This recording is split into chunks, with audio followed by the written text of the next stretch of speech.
Faith family, I want to take you back to your childhood days of being in school. Were you like me and you hated pop quizzes? I know for me, I always wanted to be prepared to do my best. Well, as we prepare to regather as a church, Lord willing, June 21st in the building at FCBC, I'd like to help us prepare for a test, a stress test. This stress test is going to be how well prepared are we to love Christians with whom we disagree. When we were shut down and we were all sequestered into our own homes, we were by ourselves determining how we would like to consider the cautions and the risks that we were going to take during this health pandemic according to our own ways. But regathering is going to bring these private convictions right up to the surface. We can't ignore them. Neither can we be indifferent to them. People have thought about their convictions. They have actually applied their convictions for now over 10 weeks. And I believe, assuming the best, each person has done it to the glory of God. And so this will certainly be a test for us. And much like pop quizzes, I think it's better to be taught before the test, to teach before testing. It has been a privilege to teach you as your pastor. And I am so thankful for many of the emails and cards expressing encouragement along the way of our teaching and leading during this time. I got a card just recently from someone who said, much in the words of academic life, Josh, you got an A for how to lead the church in a health pandemic course. Well, while I want to affirm that I appreciate those, I also want to acknowledge that I have a ton to learn. There are many things that I would still do differently if I was to go back 10 or 11 weeks. I resonate with the Puritan pastor Richard Baxter, who said, I never did anything that might not and ought not have been done better. I certainly feel that we could have done better, and I'm sure all of us agree. But as a church at FCBC, we have consistently lived by the mantra, major on the majors and minor on the minors. What I love about that mantra is that it acknowledges that Christians have to continually live in a tension between majors and minors.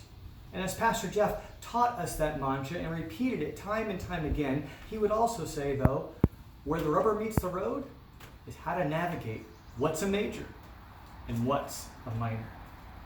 To lay the groundwork for some careful exegesis of Romans 14, what I hope to look at with you on Monday, I want to provide this afternoon 5 reflections for you. 5 reflections on why Christians disagree on how they rank matters of importance. I have repackaged them from a book that's called When Doctrine Divides the People of God. If doctrine has divided the people of God, then certainly we would acknowledge that these principles would also apply to when Christian personal convictions have the potential to divide us as a faith family. Here's the first one. Number 1, first reflection on why Christians disagree on how they might rank things in matter of importance. Number 1, we interpret what has happened imperfectly. We interpret what has happened imperfectly.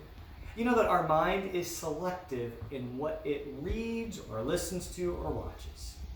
Our mind is also limited in its capacity to retain all that information. So there is not one single person who can synthesize all the different views and keep those in perfect balance to arrive at the best or the right conclusion.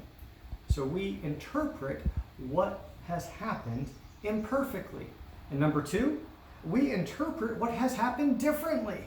We see things from different points of view, and that's probably because, number 3, we reason differently. Sure, we can go to the Bible and begin with some great principles, and then as we go from the Bible to our modern day life, how we get to our conclusions, some of us would reason differently, even reason differently from some of the scripture and some of our proof text. That's often because, number 4, we feel differently. Well, we should acknowledge this. I know that we are a church and we want to lift high and give more weight to truth. But the fact of the matter is, God has made us with emotions, and some of us have a gut feeling before we even think, perhaps, of what we ought to do. or how we should avoid this. And finally, I think it would help us if we all acknowledge that we have different biases. Certain evidence can confirm what you already want to believe. We call that confirmation bias. We all bring that to the table. I pray that as you think about these 5 reflections on why Christians disagree on how they rank matters of importance, it would create some humility in your life as we summarize the truth this way. Reasonable people can reasonably disagree for good reason. Let me say that again. Reasonable people can reasonably disagree for good reason. With that foundation of why we disagree, I hope that you can consider afresh that as long as we are a church, as long as we are a church filled with people of different backgrounds, different histories, different life experiences, there will be potential differences.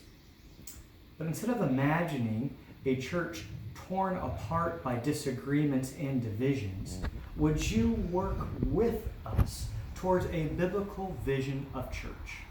Church, a place where graced people show grace one to another. What's church?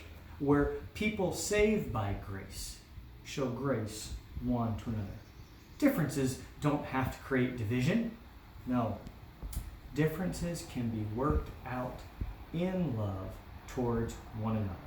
The Apostle Paul in Romans chapter 14 outlines 3 ways to guide us as we navigate the differences of how we rank matters on majors and minors. We will look at them each in turn beginning on Monday. On Monday, the first one that we will consider is that we need to accept one another even with those whom we disagree. Second, we need to edify one another for their spiritual well-being. And finally, when it comes to controversial matters, the Apostle Paul wants you to be convinced in your own mind while at the same time being considerate. Faith family, would you pray for your elders to be examples of how to accept one another, how to edify one another, and how to be convinced in our own minds while at the same time being considerate. God bless.